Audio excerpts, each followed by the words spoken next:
नमस्कार, आप सभी का स्वागत हमारे इस विशेष कार्यक्रम बीच बहस में। दोस्तों, हम जब बात करते हैं आत्मनिर्भर भारत की, हम बात करते हैं स्वाभिमान की, हम बात करते हैं अपने अभिमान, अपने आत्माभिमान की, हम बात करते हैं भारत के गर्व की, तो ये सब बातें कई बार हमें अभी के हाल के दौर की लगती हैं। लेकिन अगर हम भारत के इतिहास की बात करें तो किसी न किसी तौर पे भारत के महापुरुषों ने, हमारे इतिहास ने ये सब बातें अपनी संस्कृति में, अपनी थाती में संजो करके हमारे सबके सामने रखी हैं, और उसी का परिणाम है आज ये सब अभियान जो हम देखते हैं।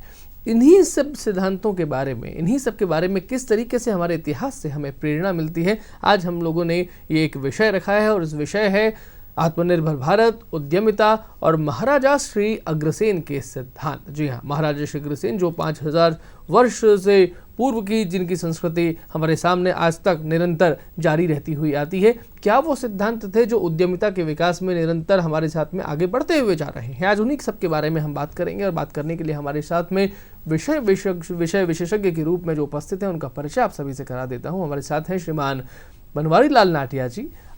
नाटिया जी का बहुत बहुत स्वागत। और आपके परिचय के बारे में बता दूं कि आप अध्यक्ष हैं श्री अग्रसेन शिक्षा शोध संस्थान के, शिक्षाविद हैं, बहुत काम करते हैं अग्रवाल समाज में रह करके, और अग्रोपाख्यान एक अग्र भागवत के नाम से भी एक बहुत ही बढ़िया ग्रंथ एक निकला है, और उसकी भूमिका में, उसके लिए भी उन्होंने बहुत काम किया है। मैं जानना चाहूँगा कि क्या कुछ। नाटिया जी, पहले तो आपका दूरदर्शन के स्टूडियो में एक बार फिर से बहुत बहुत स्वागत, अभिनंदन। तो नाटिया जी, ये जो हम लोग आज देख रहे हैं, आत्मनिर्भर भारत जैसा अभियान है, उद्यमिता है, लेकिन इसके साथ साथ में जो हमने विषय रखा है महाराजा श्री अग्रसेन के सिद्धांत, सबसे पहले हम थोड़ा सा उसके बारे में जानना चाहेंगे, और फिर ये सिद्धांत कैसे आज के भारत के, बदलते हुए भारत के, बढ़ते हुए भारत के लिए उपयोगी है, उसके बारे में भी जानना चाहेंगे। देखिए, आज से 5000 वर्ष पूर्व की संस्कृति है ये। कोई आज की संस्कृति, भारत का जो मूल स्वभाव है वो आत्मनिर्भरता का है जी। भारत का जो मूल स्वभाव है वो उद्यमिता का है। यहाँ कभी भी योगक्षेम के लिए नौकरी की बात नहीं सोची, सेवा की बात सोची है। 5100 वर्ष पहले महाभारत हुआ था जी। महाभारत काल में ही एक महापुरुष थे महाराजा बल्लभ सेन। पांडवों की तरफ से उन्होंने महाभारत युद्ध में भाग लिया था। उनके एक पुत्र थे अग्रसेन, वो भी कौतूहलवश 16-17 साल की उम्र में उनके साथ युद्ध में भाग लेने गए थे। उनके बल्लभ सेन जी की तो मृत्यु हो गई, वीरगति को प्राप्त है वो, लेकिन महाराजा अग्रसेन जो उस वक्त बालक के रूप में थे वो उस वक्त जीवित रहे। जब युद्ध समाप्त हो गया तो जो बचे हुए राजा थे उनको विदा कर रहे थे। उस समय एक बहुत बड़ी बात भगवान कृष्ण के में थी, उनके मस्तिष्क में थी, उनके विचार में, उनके सोच में थी कि महाभारत युद्ध में सब कुछ समाप्त हो गया। संस्कृति, धर्म, अर्थनीति, कृषि व्यवस्था, सब कुछ समाप्त हो गया जी। नाम तो धर्म स्थापना के नाम पर युद्ध लड़ा गया वो, ठीक, लेकिन धर्म स्थापना के लिए भगवान कृष्ण ने कहीं कोई रास्ता अनीति का भी सहारा लेना पड़ा तो लिया उन्होंने, क्योंकि धर्म की स्थापना करनी थी जी। तो अब उसको उनके दिमाग में सबसे बड़ी बात थी कि इसकी दोबारा पुनर्स्थापना कैसे हो। ठीक बात है, पुनर्जागरण कैसे हो। तो उन्होंने जितने लोग वहाँ थे उन सब की तरफ देखा तो उनको ऐसा लगा कि ये बालक अग्रसेन ऐसा व्यक्ति है जो इस देश में दोबारा अर्थव्यवस्था को, समाज व्यवस्था को, राज्य व्यवस्था को पटरी पर लाने के लिए काम कर सकता है। तो उन्होंने उसको बुलाकर आशीर्वाद दिया अग्रसेन जी को कि तुम, मेरा आशीर्वाद है तुम्हारे साथ, तुम इस देश की अर्थव्यवस्था को मुख्य रूप से दोबारा पटरी पर लाने का कार्य करोगे, क्योंकि बिना अर्थव्यवस्था न समाज व्यवस्था चलती है, न राज्य व्यवस्था चलती है, न धर्म व्यवस्था चलती है। ठीक बात। इसलिए पुरुषार्थ के माध्यम से आपको अर्थव्यवस्था जो समाप्त होगी उसको लाएंगे। वहाँ से विदा होकर अग्रसेन जी गए, अपने राज्य में पहुँचे तो उनके चाचा ने उस राज्य पर अधिकार कर लिया था। अग्रसेन जी ने सोचा कि इससे युद्ध किया जाए, तो उन्होंने अभी एक देखा था हिंसा युद्ध में जो महाभारत में हुई थी, तो वो विचार त्याग कर जंगल में चले गए और एक महर्षि गर्ग के आश्रम में जाके वो रहने लगे। वहाँ उन्होंने ये देखा कि मैं यहाँ रह करके यदि भगवान कृष्ण के दिए हुए आशीर्वाद को फलीभूत नहीं करूँगा तो फिर मेरा जीवन बेकार है। ठीक बात है। तो उन्होंने अग्रसेन जी ने चर्चा की और गर्ग ऋषि से। गर्ग ऋषि ने उनसे को मार्ग दिखाया कि हमारे यहाँ पुरुषार्थ की देवी है माँ लक्ष्मी। बिल्कुल। तुम लक्ष्मी की आराधना करो, तुम्हें मोक्ष नहीं चाहिए, तुम्हें पुरुषार्थ सिखाना है दुनिया का, तो उसकी आराधना करो। तो लक्ष्मी की आराधना करके और उन्होंने लक्ष्मी को प्रकट किया और उससे वरदान मांगा कि हे माँ, जो भगवान कृष्ण ने मेरे को जिस काम के लिए नियुक्त किया है मैं उसमें सफल हूँ, ऐसा आशीर्वाद मेरे को दो। तो उनसे आशीर्वाद लेकर के और फिर उन्होंने अपना आगे का काम प्रारंभ किया।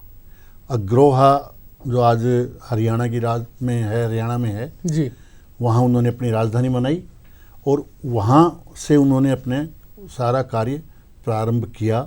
अर्थव्यवस्था, राजव्यवस्था सबको ठीक करने का प्रारंभ किया। ये सारी बातें जो आज सामने आ रही हैं, ये एक प्रामाणिक ग्रंथ है। इसका एक महर्षि जैमिनी जो व्यास जी के शिष्य थे, उन्होंने एक भविष्य पुराण के नाम से एक पुस्तक लिखी थी जी, पुराण थी वो। उसमें अग्रोपाख्यान नाम के नाम से अग्रसेन जी की पूरी जीवनी दी है उन्होंने। अग्रोपाख्यान में अग्रसेन जी की पूरी जीवनी वहां पर दी। ठीक। और वो जीवनी भोजपत्रों पर लिखी हुई थी। अच्छा, मतलब आप ये कहना चाहते हैं कि ये जो जीवनी है ये किसी आजकल जिस तरीके से होता है कि किसी मनुष्य की जीवनी लिखनी होती है तो किसी या तो वो खुद लिख लेता है या किसी के द्वारा लिखवा ली जाती है, लेकिन महाराज श्री अग्रसेन जी की जीवनी किसी आज के व्यक्ति के द्वारा लिखी हुई नहीं है, ये उस समय की लिखी हुई है, महर्षि जैमिनी के द्वारा लिखी हुई है। और उन्होंने सारा ये उसका जीवन शुरू से अंत तक का सारा वर्णन उन्होंने उसको किया है जी। और महर्षि जैमिनी ने जो परीक्षित, राजा परीक्षित थे, उनके पुत्र थे जन्मेजय को उन्होंने ये सारा व्याख्यान उन्होंने अग्रोपाख्यान सुनाया और उसको भोजपत्रों पर वो उपलब्ध हुआ। और 25 साल पहले उन भोजपत्रों को कालिदास विश्वविद्यालय, संस्कृत विश्वविद्यालय नागपुर में जो है, उन्होंने उसको लेखन किया और उसको आज हम अग्र भागवत ग्रंथ के नाम से जानते हैं। और वो एक प्रामाणिक ग्रंथ है। एक महर्षि राम गोपाल बेदिल हैं, उनको वो भोजपत्र मिले थे, उन भोजपत्रों के आधार पर उन्होंने इस ग्रंथ को पूरे को तैयार किया है। तो ये पूरा ऐतिहासिक तथ्य है जो हमारे सामने आया। ठीक है। आपने जो बातें बताई नाटिया साहब, ये बातें बहुत अच्छी लगती हैं, सो हमें समझ में भी आती है और हम इनसे प्रेरणा भी लेते हैं। प्रेरणा की बात करते करते चलें तो हम ये भी जानते हैं कि महाराजा श्री अग्रसेन के वंशज, जो आज हम वैश्य समुदाय की जो बात करते हैं, जब अग्रवाल समाज की खास तौर पर बात करते हैं, लेकिन ये जो महाराजा श्री अग्रसेन की बात आती है, क्योंकि ये भाई समुदाय की बात आती है, पहले वर्ण परंपरा की बात आती है। वर्ण परंपरा की बात आएगी तो ब्राह्मण, क्षत्रिय, वैश्य और शूद्र की बात आएगी। आपने कहा कि वल्लभ सेन जो है वो पांडवों के पक्ष में युद्ध करने के लिए गए, उस समय महाराजा श्री अग्रसेन ने भी उस युद्ध में भाग लिया, तो ये तो क्षत्रिय धर्म हो गया। तो वैश्य धर्म और क्षत्रिय धर्म ये एक साथ वर्ण परंपरा में किस तरीके से फिट बैठते हैं, थोड़ा इसके बारे में भी बताइए। देखिए, महाराजा अग्रसेन मूल रूप से क्षत्रिय थे। अच्छा। और राजा थे, राज परिवार से थे जी। लेकिन उनको जो दायित्व मिला था वो मिला था पुरुषार्थ का, वैश्य का, व्यापार का जी। तो वो राज करते हुए इन सब को साधना चाह रहे थे और उन्होंने किया। राज करते हुए उन्होंने आर्थिक साधनों का विकास भी किया। अपने सारे राज्य में जब बरसात नहीं हुई तो नहरों का, यमुना नदी से सारी नहरें निकालकर कृषि का जीवन उन्होंने वहाँ पर ठीक किया। वैश्य धर्म का और उसका क्या संबंध रहा, उसके बारे में एक बड़ा रोचक तथ्य है कि महाराजा अग्रसेन ने महाभारत में युद्ध देखा था जी। किस तरह से वो सारा युद्ध हुआ, किस तरह से सभ्यताएं नष्ट हुई, किस तरह रक्त प्रवाह हुआ जी। तो वो उनकी प्रकृति मूल रूप से अहिंसक हुई और वो इसी कारण से अपने राज्य को अपने चाचा से लड़ाई करके नहीं लेकर के स्वयं ने बसाया। ठीक है, नया राज्य बसाया। फिर जब उनकी नागलोक की कन्या थी, उनसे उनका विवाह हुआ। विवाह के बाद में उनके 17 पुत्र हुए, 18 पुत्र हुए, एक पुत्री हुई। 18 पुत्रों के बीच में वो सारे राज्य को बांटने के लिए, कि व्यवस्थित करने के लिए और उनका सबका गोत्र प्रसारित करने के लिए जी, ताकि आगे वंश परंपरा चलती रहे, ठीक 18 यज्ञ किए उन्होंने। अच्छा और हर यज्ञ में एक पशु बलि दी जाती थी जी, 18वें यज्ञ के समय उनके मस्तिष्क में आई कि ये कौन सा यज्ञ हुआ, ये कौन सा पुण्य हुआ जो किसी पशु की बलि देकर मैं प्राप्त करूं। तो उन्होंने महर्षि गर्ग से कहा कि मैं पशु बलि नहीं दूंगा, ये गलत है, इस बलि परंपरा को समाप्त करनी है। तो महर्षि ने कहा कि आप यदि नहीं देंगे तो आपका यज्ञ पूरा नहीं माना जाएगा, अच्छा, इसलिए पशु बलि देना जरूरी है।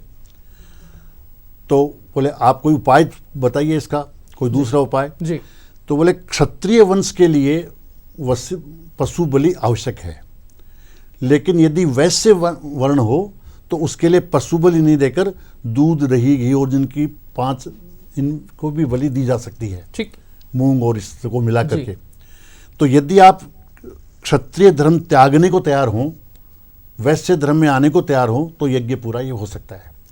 इसलिए उन्होंने क्षत्रिय धर्म को त्याग कर वैश्य धर्म स्वीकार किया और तब वो वैश्य बने और वैश्य संस्कृति का जो सारा प्रवाह जो है वो वहाँ से शुरू होता है। वैसे भी देखिए नीतीश जी की इस उनका उस समय की बात थी, आज भी लगभग सत्य है, वो उतना तो सत्य नहीं है, परिस्थितियाँ बदली हुई हैं, लेकिन वैश्य वर्ण ऐसा है जो बाकी तीनों वर्णों के लिए कार्य करता है, आर्थिक गतिविधि करता है। ठीक, राजा का काम था उस वक्त क्षत्रिय का रक्षा करना, देश के शासन करना, लेकिन उसका काम कैसे चलेगा, जो टैक्स उसको दिया जाएगा। ठीक, टैक्स कहाँ से आएगा, वो व्यापारिक गतिविधियों से, कृषि उत्पादन गतिविधि से आएगा, तो उसका भरण पोषण भी वैश्य वर्ग करेगा। ठीक, दूसरा ब्राह्मण वर्ग था, वो शिक्षा देता था, ज्ञान बांटता था, और उस जमाने में ज्ञान और शिक्षा का कोई मूल्य नहीं था, गुरुद्वारों में कोई फीस नहीं थी, गुरुकुल में सारे समाज के द्वारा ही चलते थे जी।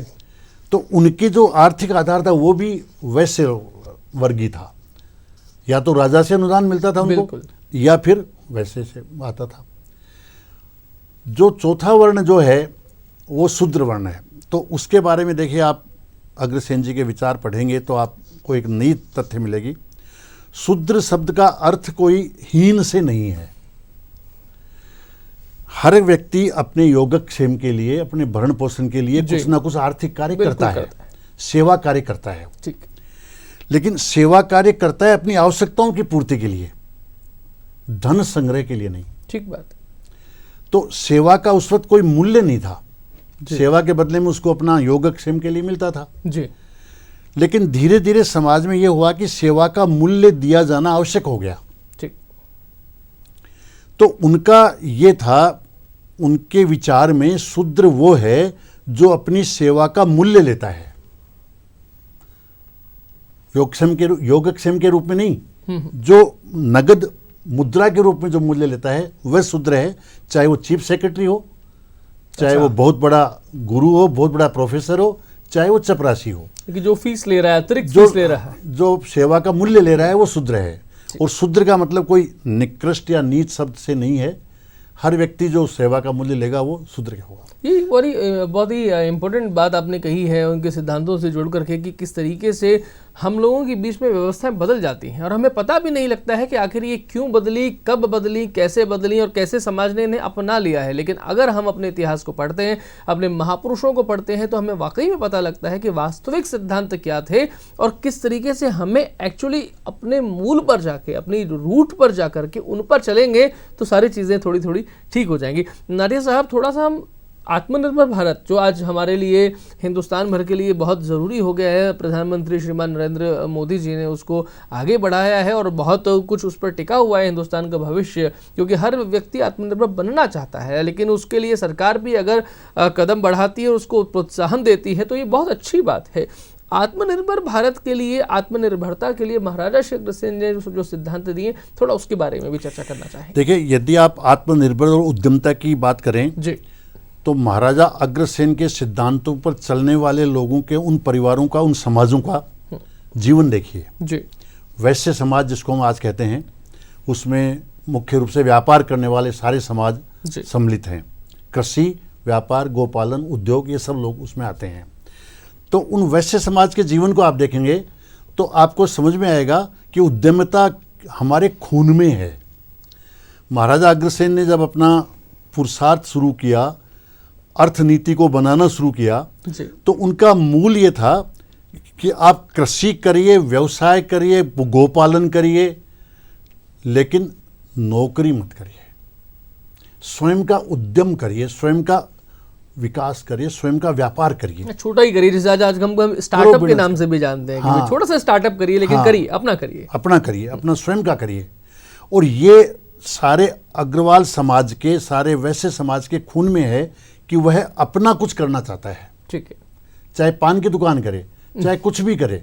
मेरे गांव से व्यक्ति अग्रवाल समाज का बाहर जाता था तो चाहे चक्की करो, चाहे परचूने की दुकान करो, लेकिन वो स्वयं करता था जी। और नौकरी करना हमारे समाज के लिए कोई बहुत अच्छी बात नहीं मानी जाती थी। तो उद्यमिता उनके सिद्धांत में, खून में थी कि आप उद्यमी बनेंगे।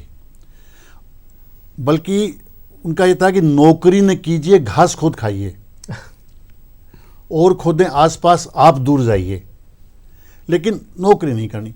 अग्रवाल का मतलब ये है, वैश्य का मतलब ये है जो 5 व्यक्तियों को, 10 व्यक्तियों को रोजगार दे। अच्छा, ये एक बड़ी इंपॉर्टेंट बात है कि भाई अगर हम खुद का स्टार्टअप करते हैं, खुद का व्यापार लगाते हैं, तो केवल हम अपना योगक्षेम नहीं पा रहे हैं, बल्कि बहुत सारे लोगों के पेट भरने के लिए भी हम जो है वो एक दायित्व निभाने की भूमिका में आ गए हैं। और व्यापार के उनके सिद्धांत देखिए आप, पूंजी कहाँ से आए जी। तो बचत जो उनका एक वहाँ से उन्होंने शुरू किया कि हमारे जितनी इनकम है उसमें से हमें कुछ ना कुछ बचत करनी पड़ेगी जो पूंजी के रूप में काम आएगी। लेकिन मान लीजिए कोई एक नया व्यक्ति आता है, वो क्या करेगा? तो उन्होंने अपने समाज में एक नियम बनाया था। आप देखिए कितना अद्वितीय नियम था वो, कि कोई भी नया व्यक्ति आएगा या कोई भी वहाँ आकर के बसना चाहेगा, उसको हर परिवार एक अपने घर से ईंट देगा और 1 रुपया देगा उसको। लगभग 1 लाख परिवार अग्रोहा में रहते थे, तो 1 लाख ईंट से उसका मतलब रहने के लिए जगह बन जाएगी, मकान बन जाएगा। 1 रुपये में 1 लाख की पूंजी से वो व्यापार करेगा। देखिए पूंजी का कितना वंडरफुल, कितना आश्चर्यजनक तरीका उन्होंने ढूंढा सहयोग का। वो पूंजी उसको न वापस करनी है, न उसको ब्याज देना है, और न वो दया में, दान में मिली है। हाँ, किसी का एहसान भी नहीं लिया गया है। कोई ये भी नहीं सोच सकता कि मैंने ही इसका पूरा व्यापार खड़ा किया है और उसको वापस भी नहीं करना। देखिए आजकल जो स्टार्टअप हैं या कोई भी उद्यमिता फेल कहाँ होती है, वो पूंजी के कारण होती है। वो पूंजी का ब्याज देता है जी, ब्याज देता है तो उससे वो ब्याज निकाल नहीं पाता। मेरा अपना व्यक्तिगत अनुभव है, यदि आप साल 2 साल उसमें से कुछ नहीं निकालें व्यापार में से, तो निश्चित रूप से पनप जाएगा वो।